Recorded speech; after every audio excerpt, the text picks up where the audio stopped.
Good day and welcome to today's webinar. It's the Vivid broadcast for performance engineering and the value to the business. It's April 12th, 2016.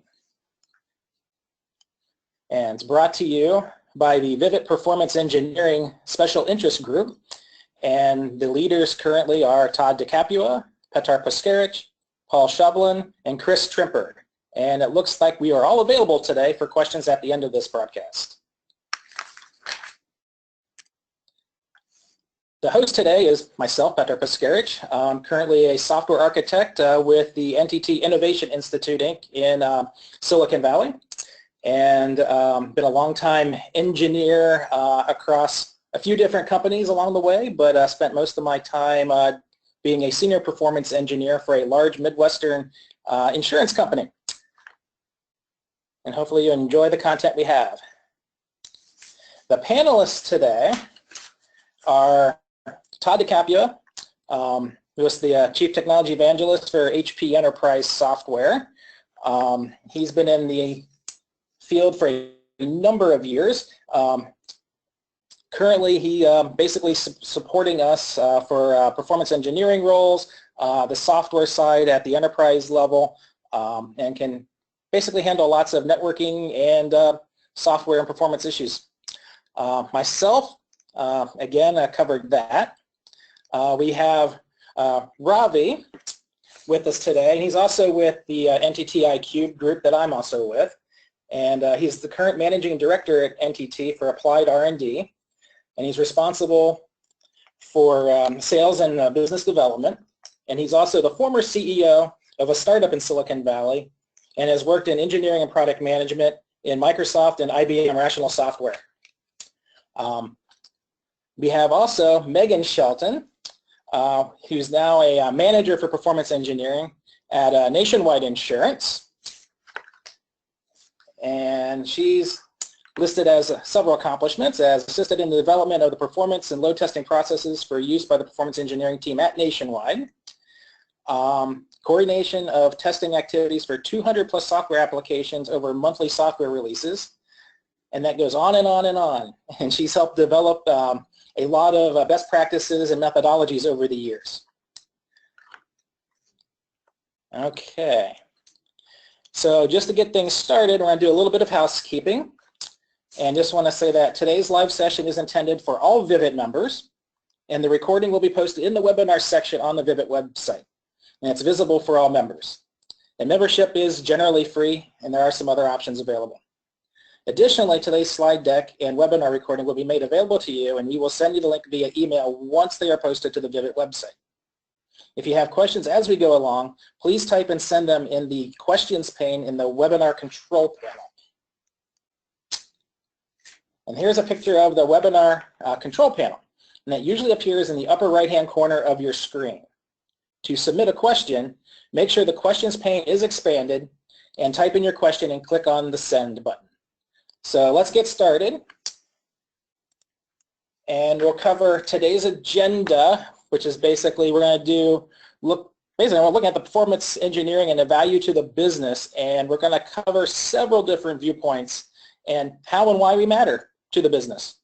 We'll have polling questions along the way, and at the very end we'll have kind of an open period with questions from you, the audience, and we'll discuss and hopefully get a few things taken care of that you have. So for now, we're going to start with the first polling question. And we're looking at, does your business organization value performance engineering at the enterprise level? So if you go ahead and fill that in, we'll wait a little bit and see what some answers come up. And Megan, when that is ready, please let us know.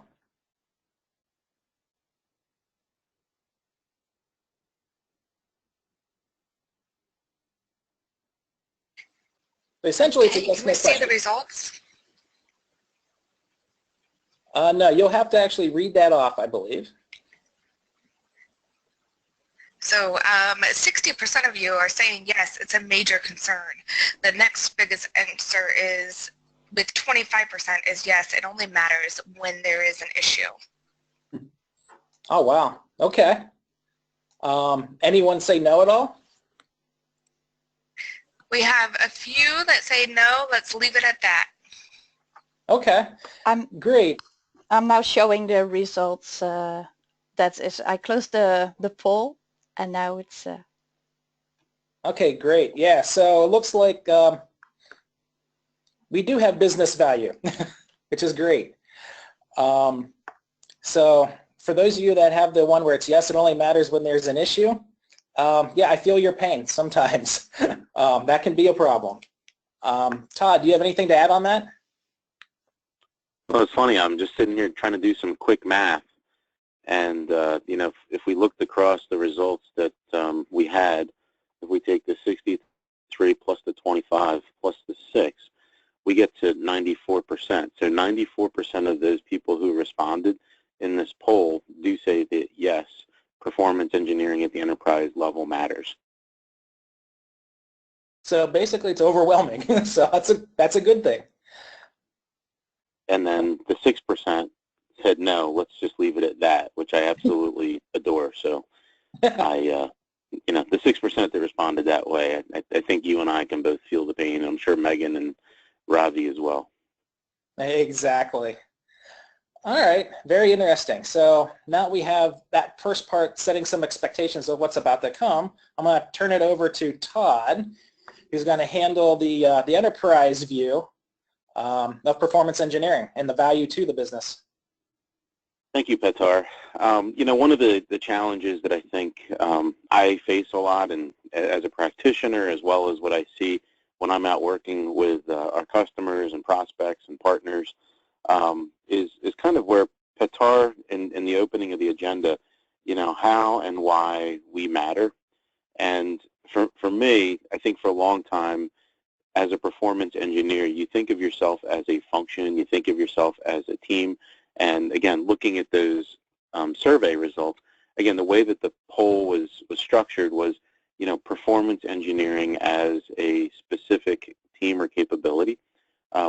And what I've learned over the years as, you know, helping many organizations kind of transform from performance testing to performance engineering, it's changing to adopting these practices more broadly across the organization, and it can include the business, it can include the technology teams, it can include, you know, maybe you have advocates for your customers, all of these different pieces. So what I'm going to touch on are 4 very quick slides, and I'm hoping to move in a very fast manner through them, but I want to talk a little bit about, you know, how do you do this today? So as a performance engineering function, provide value to the business. Also looking at things like, why is it important? You know, what specifically can you be doing today to help around promoting performance engineering and the value to the business? And then lastly, when you're doing this, what does it look like? At that point, I would love, Petar, if we could just kind of take a pause and, you know, see if Ravi, yourself, Megan, have any comments or thoughts around this. So, you know, many a times the slide that you see in front of you, or more specifically this graphic, is how organizations today, when they think about performance engineering and the value that they bring to the business, this is how they might illustrate that. So, you know, they're showing these charts. Normally there's many, many more colors and bars and everything else on this, and it can be very confusing. So really thinking about what is the value that something like this brings to the business is a mind shift of maybe where you're today and the activities that you're doing. So, you know, on the next slide, we get into, you know, why is this important? So from a recent performance engineering SIG webinar that we did with Vivit, this was one of the other poll questions. You know, why do you see performance engineering as important for your organization? And again, you can see that we only allowed for a single and best answer. So of those, you know, thinking about things like, well, because of revenue or brand value or a competitive advantage or customers, both from a customer acquisition and customer retention perspective, you can see in these poll results from that webinar, 46% of the participants found, you know, performance engineering is important for their organization because of customer acquisition and retention. So that's really the value from that poll and that one webinar of performance engineering to the business. As we kind of take this down to more of a, okay, I'm a champion for performance engineering in the organization, how do I start to show this type of value? You know, how do I do that? How do I visualize it? And I know that as I go out and I share this with people, their first reaction is, wow, that's really confusing. There's a lot of numbers on here. I'm not a numbers person. But when I can sit down with them and help them to understand how this model is crafted, and this is actually a model that we've crafted based on 3 different customer surveys over 6 years, to come to something like this. And the simplicity is where the beauty is in the model. But again, I don't want to focus too much on this model, but it's really what is it that you are doing as a performance engineer, as a performance tester. Maybe you're somebody in the business, maybe you're a customer advocate, but what is it that you're doing to help promote and increase the value to the business through performance engineering? This model has you using 4 variables, only 4 variables. So if we look at A, B, C, and D, and I believe, Petar, if you drag your mouse over them, you can kind of highlight each one of these in the current area. So for example, current, we see 24. Well, 24 is the average number of performance-related production incidents per year. Again, thinking about that, you know, for the team that you're working with, you know, how many performance-related production incidents a year do you have? This is only 2 per month. Again, this was the average based on these 3 customer surveys that were conducted over a 6-year period. Do you have more? Do you have less? Then we look at letter B, the number of IT hours that are required to resolve an outage. So this clock is something that starts, and it's not 40 hours as in 1 week. This is 40 hours, day hours, from start to finish to resolve an outage. I've even had some people say to me, well, Todd, you know, we don't resolve them. We can find the issue, but we don't do the resolution. That's another group. Okay, well, let's, you know, at least talk about this, trying to figure out what that number looks like. Letter C, we get into 50 FTEs, or these are full-time equivalents. Again, many a time we have a blended team. Could be onshore, offshore, partners versus full-times, contractors, etc. But let's just take a look. How many people are involved? And this, again, only IT staff, full-time equivalents involved in resolving that outage. And then lastly is letter D, so the average hourly labor is $50 per hour. So all of these numbers are extremely conservative, but when you start putting these together and you think about, you know, what is that annual benefit, all of these other questions, we get to, this is a $2.4 million problem every year. And, you know, I know sometimes I would be asked, well, Todd, if we needed to save $1 million, how could we do that? And again, well, maybe we can start looking at some performance engineering practices, start to adopt some of those to increase this value to the business. Again, these were extremely conservative numbers across all of these different customers that we had surveyed. And, you know, I think as we think about what is it that you can do within your organizations today, it's starting with a simple model like this. These are not the soft benefits or anything else. This is actually finding and fixing a performance incident only based on IT hours and the amount of time that you spend today trying to resolve those. Very simple model. It's something that, again, as I've shown this to a number of people in our space, they say, oh, I wish I had something like that to use. So again, I wanted to kind of share that as a what. On the next slide, I talk a little bit about when. So this is when is it that, you know, performance engineering can bring value to the business. This chart, as we look at it, you can see that there's 3 different rows. Each one of these rows representing the first one being workflow, the second one being tool chain, and the last one being artifacts. As we would move left to right through the columns, you can see we're starting kind of in a planning stage, and then we move into some development. Then we're doing multiple cycles of release and testing. Each one of the gray triangles along the top, you can see we have different checkpoints. And then the 4th point there is the release decision. So what I'm suggesting is, as a performance engineering practice, you can inject value throughout this entire cycle from left to right, as well as from top to bottom. And again, this value is then felt to the business, because imagine, you know, being able to write we often talk about, non-functional requirements or NFRs. Why is that not part of every single feature or story that you have on your backlog today? How is it that you can do incremental automated testing at every one of the builds, so that when you're all the way to the left here in the first app development block, that column, as you're thinking about this develop, commit, build, and then you go into that first provision environment, you should be able to run automated performance tests within that first deployed test scenario, and getting those results back in an automated way to give that feedback to the team immediately. Again, being able to build in performance and build in performance engineering value to the business. So those are the 4 pieces of content, Pitar, that I put together, and I was hoping to share as some ideas. But again, would love to open it up to everybody else and see if you guys had any other ideas as well.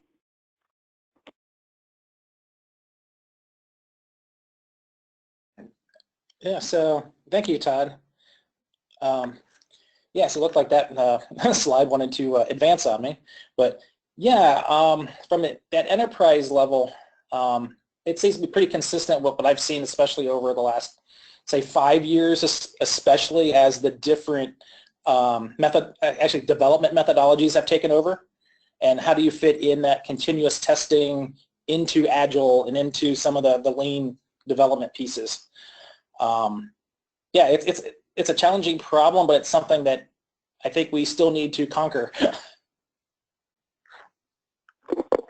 Absolutely. And I know, Megan, at Nationwide, you guys are fairly advanced in the performance engineering space around that, the model kind of showing the what and the value of performance engineering to the business. Is that something that you guys have played with as well?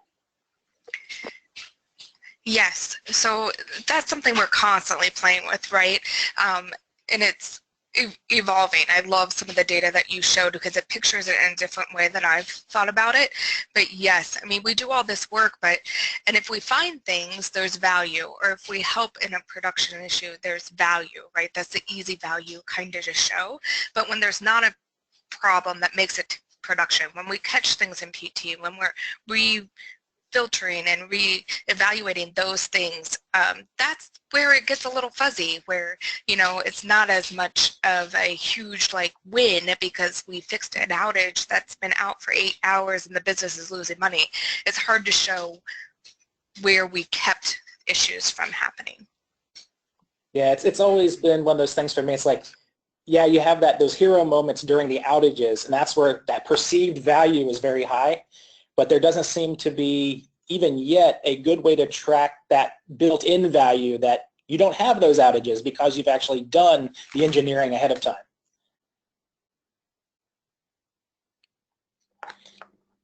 So anyone else want to add in? Okay, great. So with that, yeah, let's delve into, the business value basically from or to the engineer from that particular viewpoint. And I'll be giving that particular one.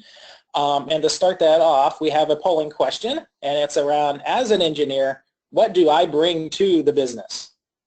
And there's 5 entries, and pick whichever ones you would like there. I believe this is one that we have set up as a multiple pick.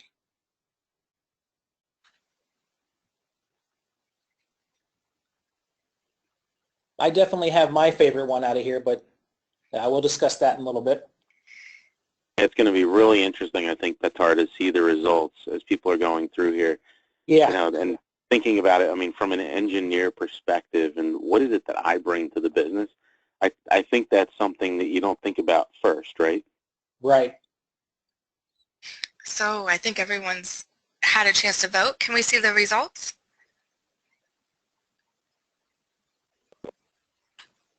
Oh, wow. Okay, yeah. So knowledge and then experience, and then the determination, root cause, analysis, mitigation, and finally the wizardry with the tools at the very end. But they all fall in those categories. Interesting. Okay. Let's go now to that. So I must start off with the three things I'm going to be mentioning. So when tools is one of the things near and dear to my heart, which for those that know me across the ages, yeah, they know that that's one of my sweet spots. So how does that bring business value? Well, for me, across 18 years or plus of experience with this, in the tooling area, you want to use the right tool for the job. Whether it's open source or commercial products, it doesn't really matter.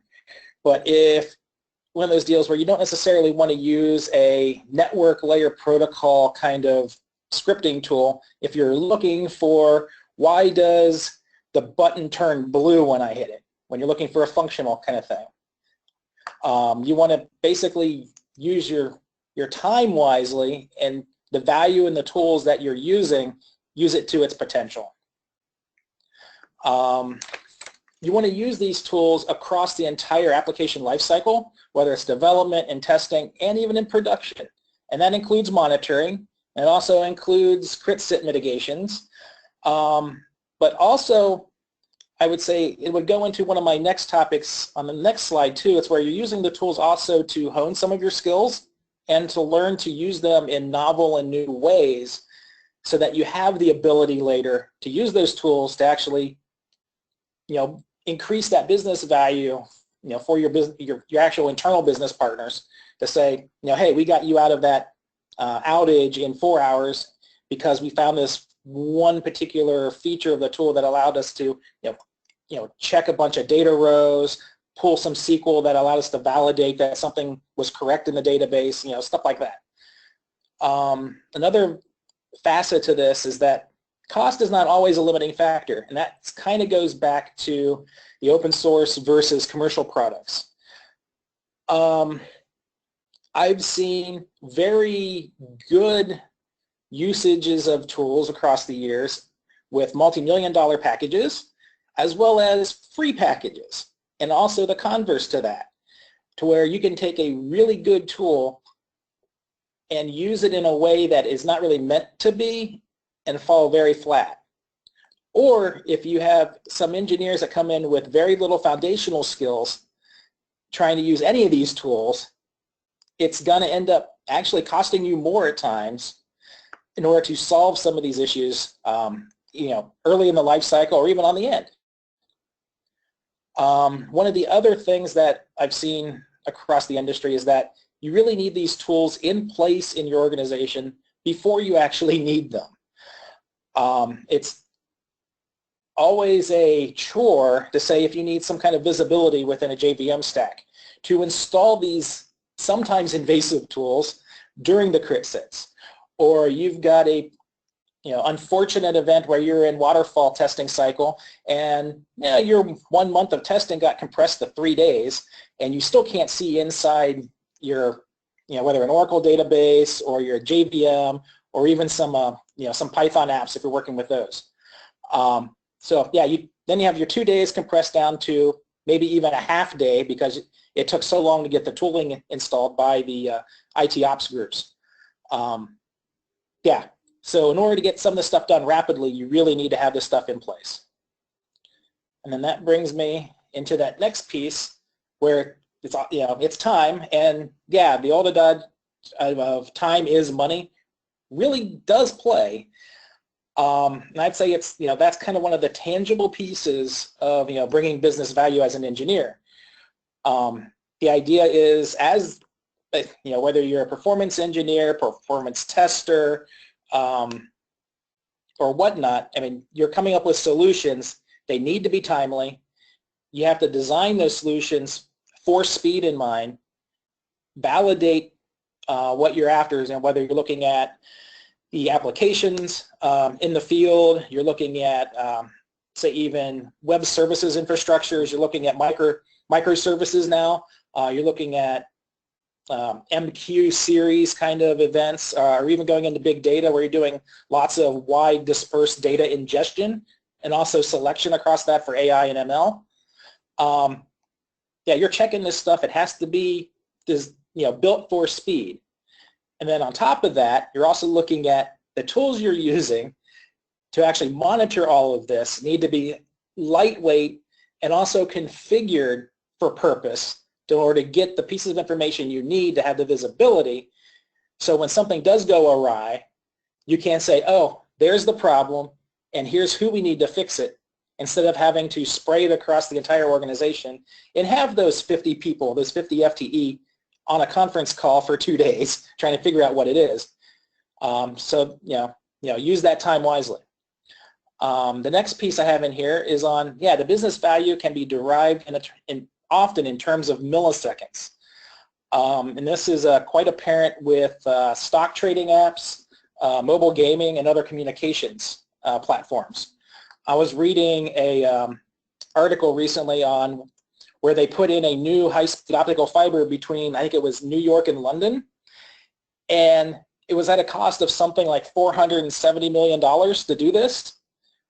And the value they got out of it was the fact that they basically reduced the time down by 5 milliseconds. And the business value of that 5 milliseconds was rated at something like $940 million over a year. So yeah, very much well worth it.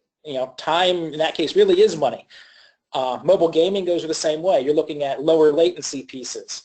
As the engineer, we're kind of responsible for knowing what those latencies are across all those different interfaces, whether it's the user interface, the network interface, the back-end app infrastructure, and whatnot.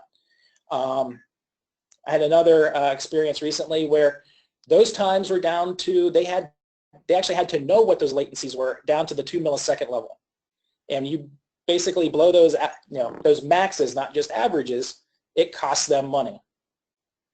And also with communications, looking at backbone support, as well as just even within your own, say, app infrastructure. There's the network latencies, looking at jitter, you're looking at packet loss, whatnot.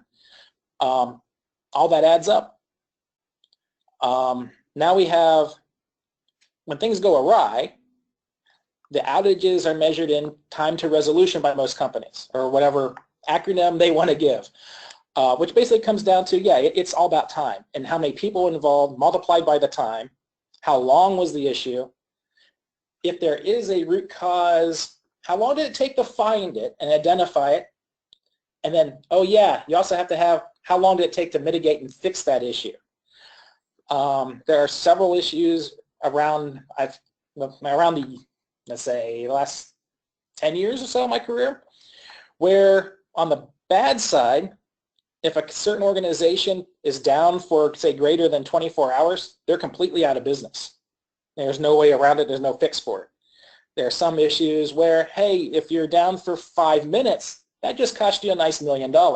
I would not want that to go out to my business partners.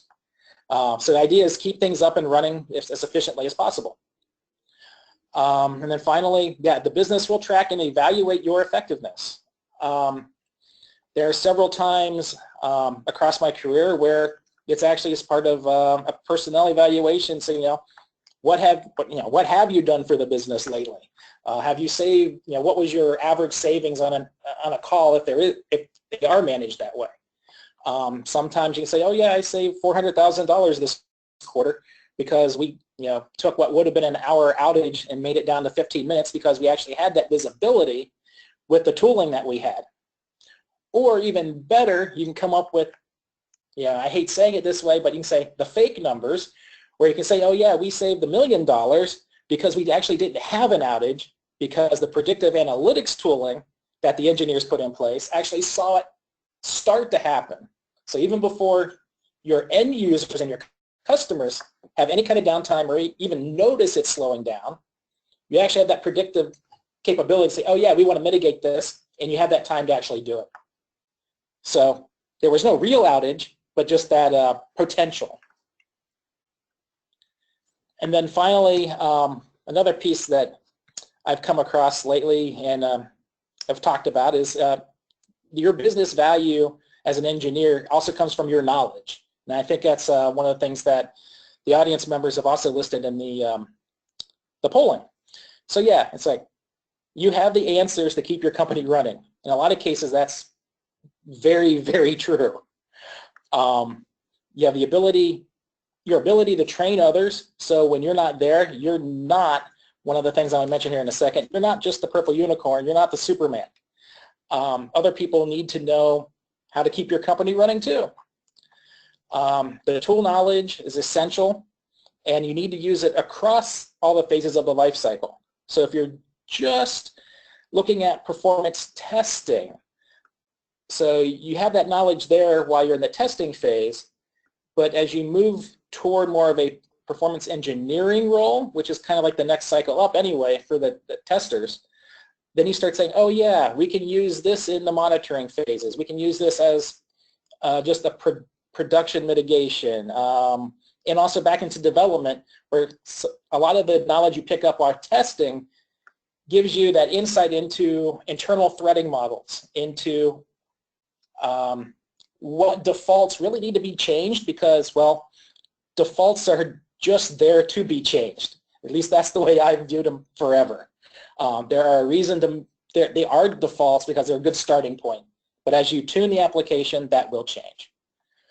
And one of my latest things is, yeah, it's okay to be that purple unicorn. You're allowed to have some of the special knowledge, as long as you share it.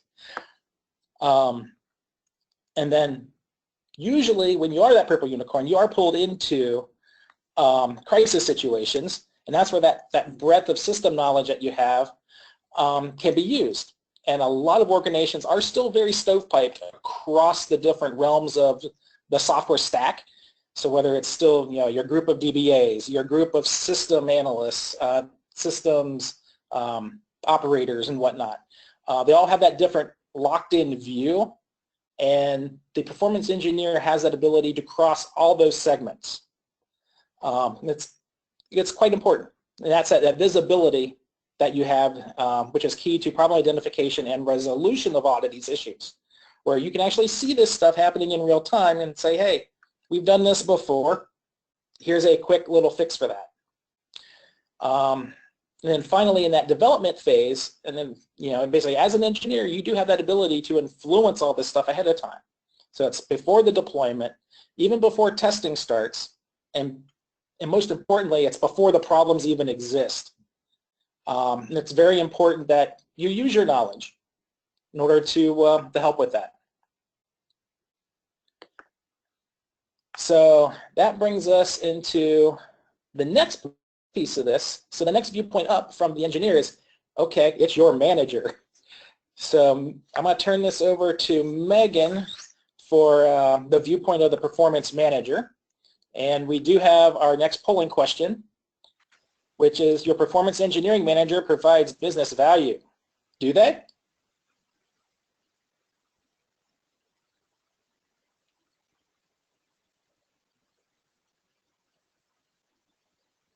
So we'll see how this one comes out. Yeah, so yes, they make life easier for all of us. Yes, key to bringing engineering efforts to completion. Yes, support our business team. No, they only watch over engineers. Or no, let's leave it at that. I guess, Megan, that we cannot see who's voting what. It's all anonymous. Sorry, Todd. Megan, this is your current role, right? Yes, it is. That's why I had to put the disclaimer in there. This ought to be some interesting results for you. I know that it's not particularly you that we're all talking about, but this role as it would exist in organizations, which I don't know, Petar, maybe that's another interesting question. I wonder how many organizations today have a performance engineering manager. That's a good point. So I know, at least for, I'm going to talk about Nationwide as my old employer anyway, that particular role developed completely out of the original QA model and became QA manager and then split off into functional and performance. So I guess, yeah, I guess it'd be a measure of, I'd say, maturity of the company as well, whether they even have that. It might be size too. You know, No, a lot of point. companies might not need more than one performance engineer, or, you know, almost 20 like we have. So that would depend too. Can we go ahead and see the results? Looks like everyone's gotten a chance to. Oh, okay. That's interesting. So yeah, 47% was yes, and it's key to bringing the engineering efforts to the completion. Then followed by the support, yes, support our business team. But yeah, the 13% at no, they only watch over the engineers is kind of surprising to me. Yeah, I've seen it be that way, but this is interesting to find out from live audience. Todd, do you have anything to say on that? Again, I don't know, people are going to think I'm an eternal optimist, but when I look at the 3 yeses, and when you look at the overall percentage there, it's quite significant that many people are supporting from these poll results that a performance engineer manager providing business value. So I don't know, I'm encouraged by the results, and I'm really interested to see what Megan's thoughts are. Good deal. So yeah, I guess I'm a little disappointed that they make life easier for all of us wasn't a little higher. I feel like that's a huge majority of my job is how do I give my engineers a voice, right? So they're running all these tests, they're doing all these great things. How do they have a voice where it matters? So maybe they don't have the final no, go decision, but how are they brought to the table as a key partner in that decision? And also, how do I keep them from working 50-hour weeks? That's an important one. You know, it is an important one, I think. So I'm going to go ahead into my part, and it's somewhat around, you know, how to bring your value or how to bring your voice to the table. And my main key point is going to be keep it simple. You are providing these results to a vast majority of tech people, non-technical people that get hundreds of emails an hour, like myself. How do you portray your value with a quick glance at an email? So keep it simple. You want to make decisions from the data you are providing in that email. So I would keep it to showing the main point of your testing result. So if you found an issue, find the graph that shows that issue. Write words to explain the issue. Write that this is an issue. This is what we need and what you need to help resolve that issue. Whether you need developers, architects, you need somebody at the plate watching the next test run, kind of spell it out gracefully to them, but always link it to the detail or the granular data. I'm not saying that that data is not valuable, but to make a decision from an email for an executive, they're not going to go down into that data. And if you show them a whole bunch of data, they're going to get confused, like that first slide that Todd showed us. It gives me a panic attack because I'm sitting there staring at it and I can read it, but that's only because I live that day to day. So format the results in a way every executive can digest. Format it in a way that no matter what device they're opening that email on, they can read it. So when a couple years ago, we had this standardized email template, but it was not readable from a mobile phone. And people were like, I saw your results, but what happens is when leadership is in meeting to meeting to meeting and they don't have their laptop and they're doing everything from their phone, if they open that email and they can't read it, they're just going to forget about it. They're not going to reopen it. They're not going to give you any help. So if you're asking for help, they're not going to be able to see that to get you the help in a timely manner. Always include next steps and recommendations in the body of the email. If your tests ran perfectly fine and you have no concerns, say that. If you have a concern and say, hey, this is trending poorly, it might not stop the release, but we definitely need to get our arms around it before next release or before you guys plan the development for the next release, say that. And again, provide a link for more detail. That is where we go into our spreadsheets with, you know, average transaction response times with all the graphs. So your technical people, your development team, your architects can see all of that data if they need to. But most likely, they're not going to dive into that data unless you tell them to. So, rule of thumb, if you have to teach people how to report, it's not simple enough. Can we move to the next slide, Pitar?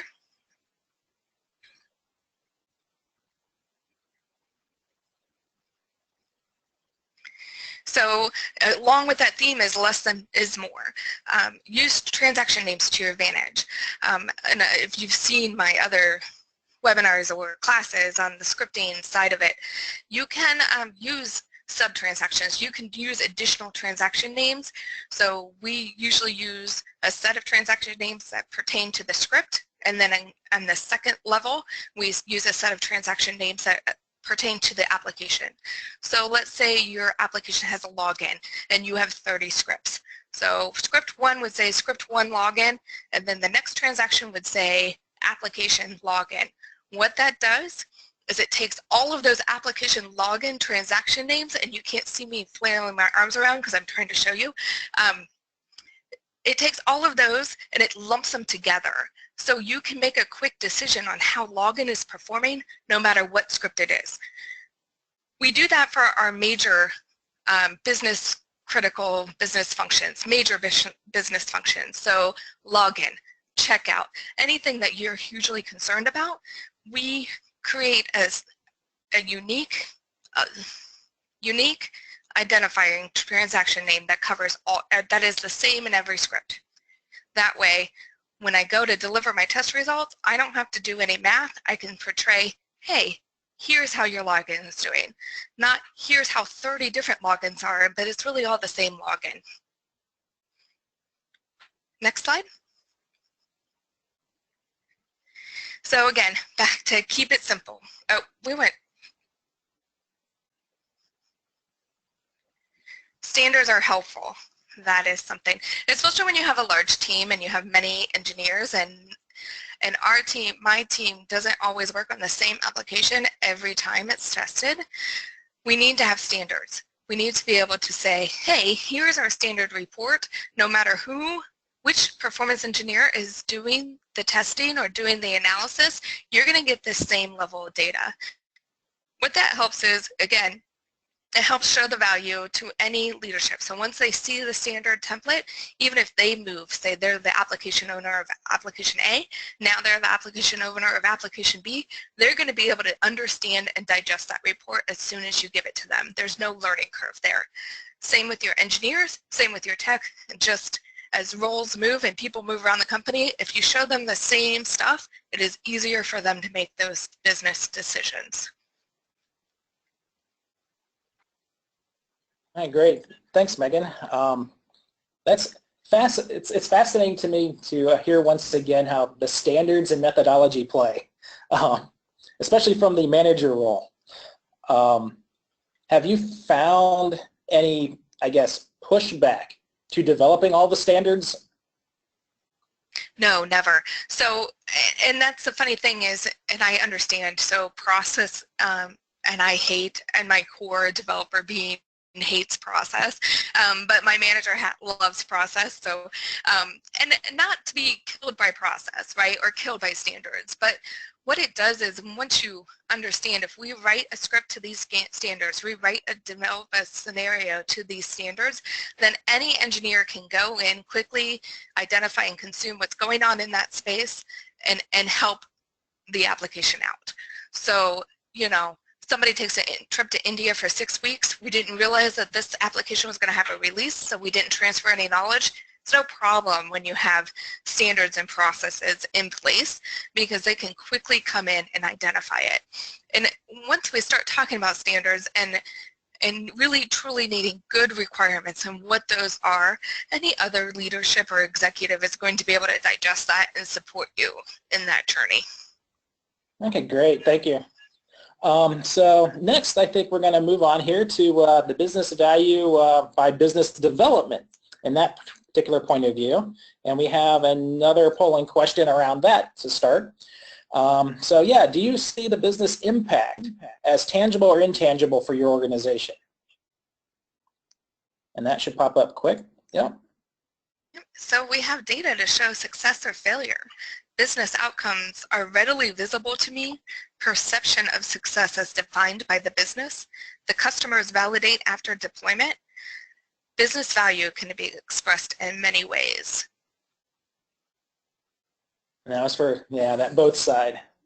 So I'm definitely interested in seeing how this one's going to come out and see. I'm guessing it's going to be both, but we'll see.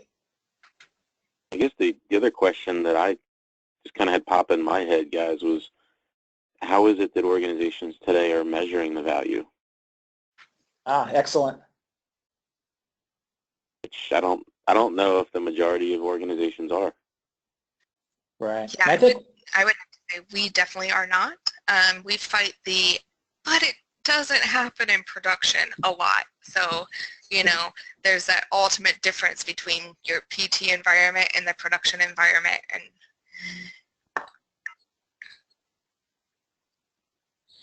all right. So how's it look on the... Looks like we've... All right, there you go. There. So yeah, so even split on the both. It can be expressed in many ways, which is what I was expecting, but then a high percentage there on the tangible view where we actually do have the data to show success or failure. And then customer validation just isn't there as a value. So the business impact there, which is kind of interesting. And I guess unless there's a problem in the field, and then you'll see it. Okay, great. Thank you. All right, click back here. And then I'm going to give that over to Ravi. So thank you. Well, it could have not been orchestrated better because the topic of discussion was about would the business invest money? How do I ensure that my performance team is actually getting the visibility inside the organization? Coming from the business side, I can tell you that no matter which vertical of the industry you are in, every business deals with the task of allocating resources to the items that have the highest return on investment. But unfortunately, identifying all of the items that have the biggest impact on the bottom line is a very complex task. But as you can all imagine, right, the business world is in the really midst of a phenomenal, dramatic transformation, and we as IT people are in the center of it at this point in time. Whether it is a point of you depositing a check using your mobile banking mobile application, or you're watching a streaming video in your house, you're shopping online for gifts, doesn't really matter. The software is in the middle of everything. That means as IT, you have actually moved on to the center of every possible health of operations of any organization. Now, that leads to a challenge, which is consumerization of IT, which is an overused term, has actually affected us. We see the quality from our consumer applications like your Facebooks, your Uber, or any of Twitter, for example, that has raised the expectation of enterprise applications as well. I can understand from a business side that you as engineers, you're dealing with a different set of complexity than, let's say, it was 10 years ago, which is with the rise of cloud computing, with scattered IT resources across the globe, obviously increases the complexity and inherent risks of your distributed infrastructure. Now, gluing all of these technologies together within this API economy, or extending the principles of your service-oriented architecture into the cloud computing world and mobile devices and applications, I understand the challenges that the performance engineering team actually has at this point in time. But from my perspective on the business side or the business development side or sales side, I see that a bad performing application can actually have a serious impact on the employee morale. Obviously, customer satisfaction, we all know that.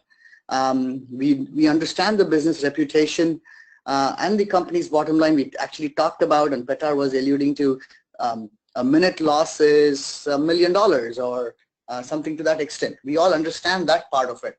Now, I want to focus more on how to avoid this, at least from the way I see the world.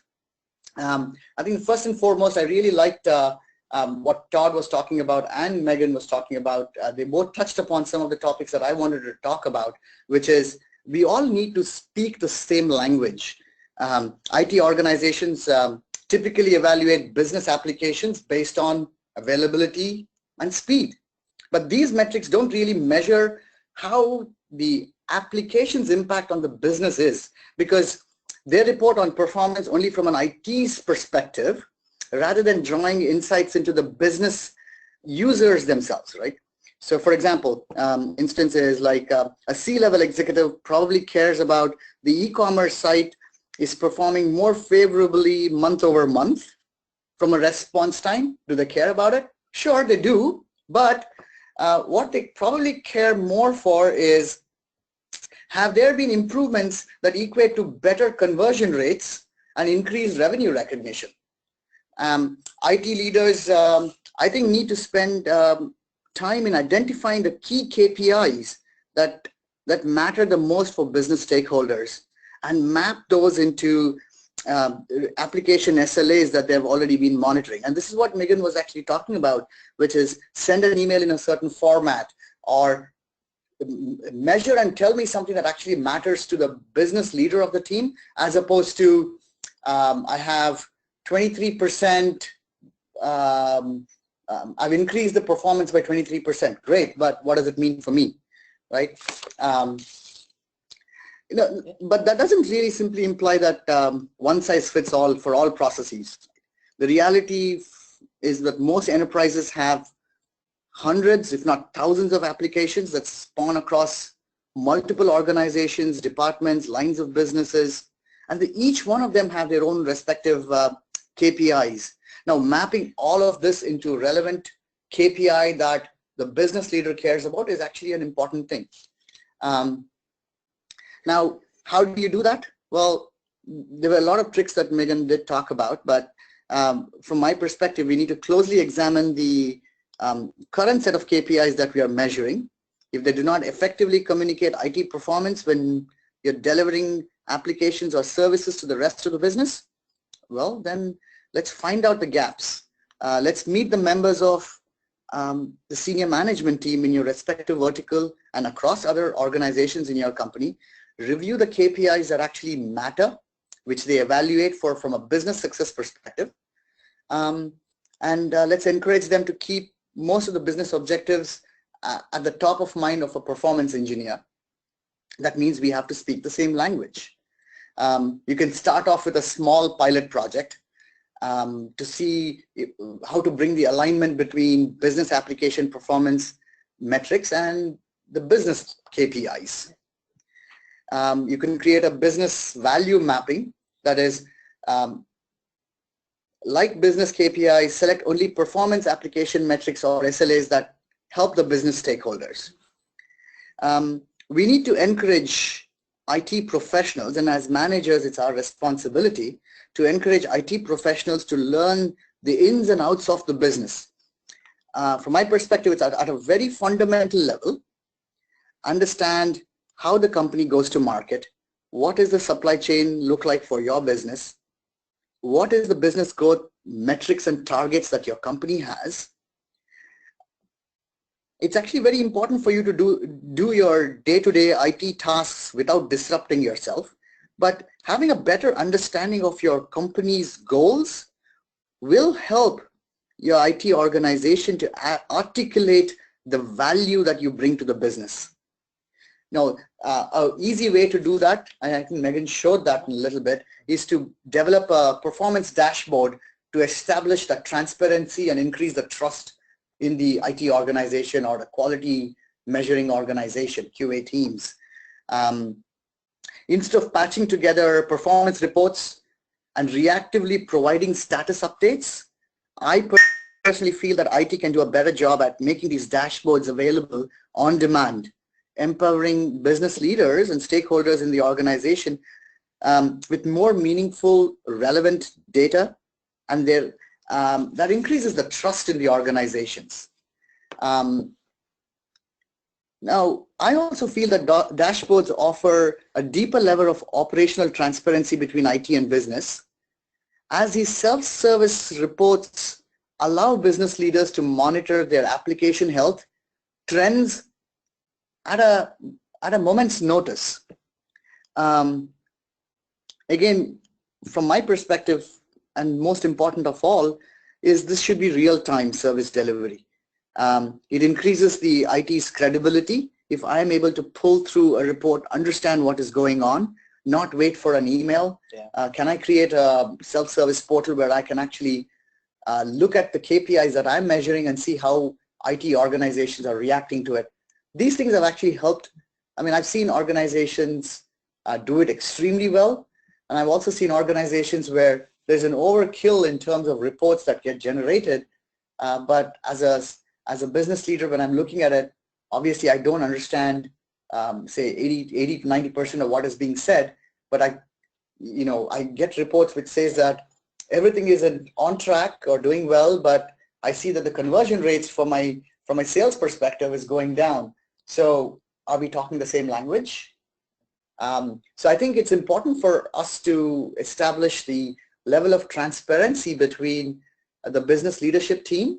And again, the business leadership team should spend the time that is required with you or your relevant management staff and share the KPIs that matter to them. Awesome. Yeah, that's really interesting, Ravi. And you brought up a couple of things we've been discussing, and it's like, yeah, it's building that trust and transparency. And over the years, I think that's where I've seen the most, I guess, diversion of the two groups, where you've got, where the engineering side thinks that the business side doesn't know what they're doing, meaning they're the engineering, Sure. and vice versa. And then, yeah, by having those dashboards together showing at least an agreed upon set of KPIs, then each side kind of knows what the other is looking at and why. And these organizations that do that sooner will succeed. If not, every enterprise is there to be disrupted. Things will change quickly.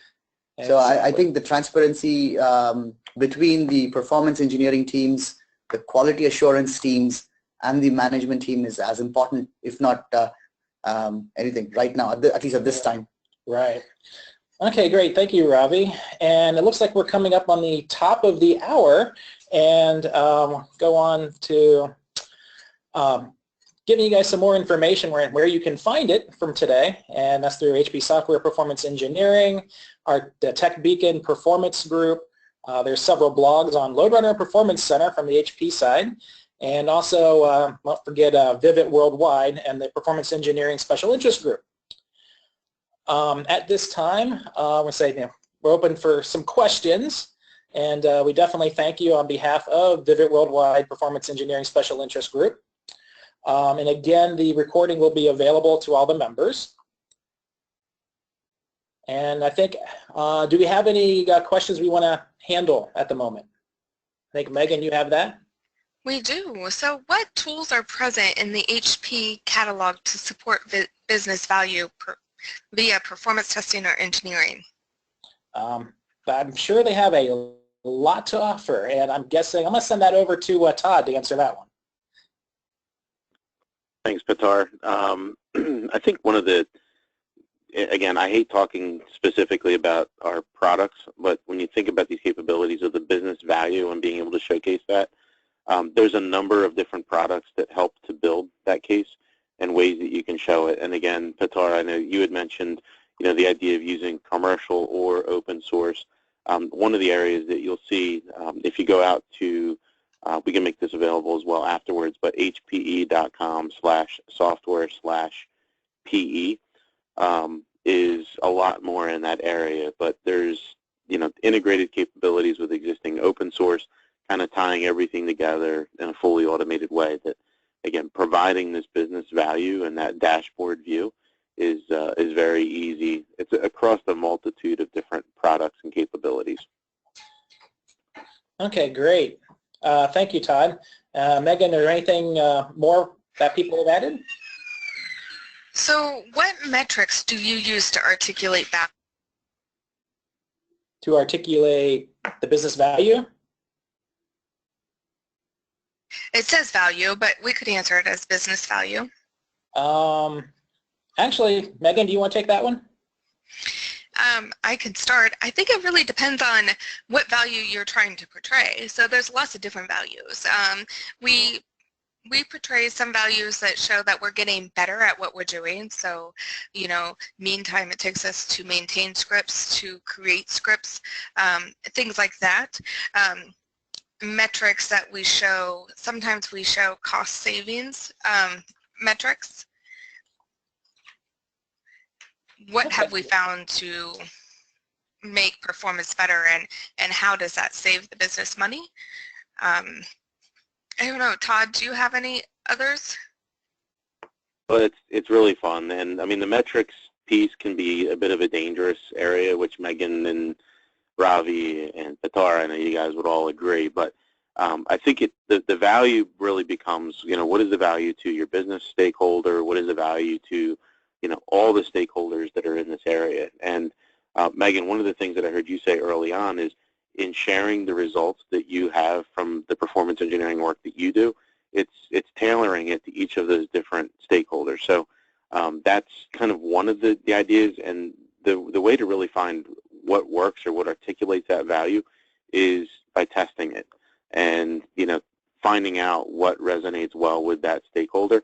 The other piece that I've seen is thinking about an idea of build life, or the quality through a build life. So again, as a QA testing professional focused on business value, again, what are those key metrics that as I watch a build go through its life over time, ultimately, what is it that the business wants to see?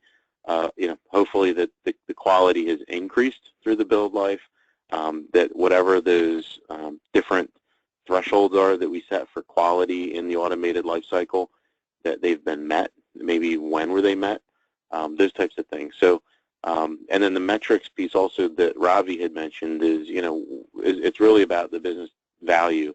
So, I can clearly recall one of the senior leaders that I worked with who led home loans, and he had a $5 billion target for the year, and that's what was important to him from a metric perspective is, how close am I to my $5 billion?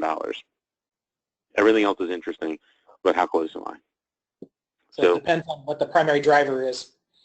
Yeah, and again, I hate to send people other places, but if you go to i6sigma.com and you just search my last name, DeCapua, you'll see an article. I think I published it in 2009, but it was a 3-year study around quality and metrics, and I measured it using Six Sigma and an entire Six Sigma team. So there's a lot more out there that you could look at, and that was a transformation from waterfall to agile. So again, another reference point there for everybody. And another timely topic too. Okay, well, thank you so much for that. And I think in the, I guess the order of time, we will actually follow up with any other questions that you've submitted, but we haven't answered today, and we will be getting back to you shortly, within a week or so, max on those. And okay, so it looks like that's the last screen.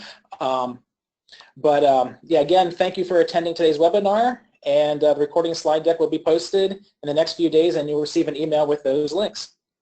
Thank you very much.